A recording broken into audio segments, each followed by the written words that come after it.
భక్తులతో కలిసి నువ్వు వేషాలు వెయ్యవు కదా? అయ్యో, అలా ఏం చెయ్యను నాన్నగారు.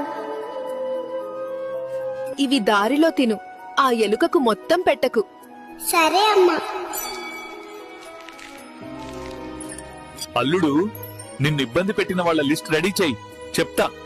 పర్లేదు మామయ్య, నేను చూసుకుంటాను. నాన్నా, ఇదిగో, ఇవి దారి ఖర్చులకి ఉంచుకో.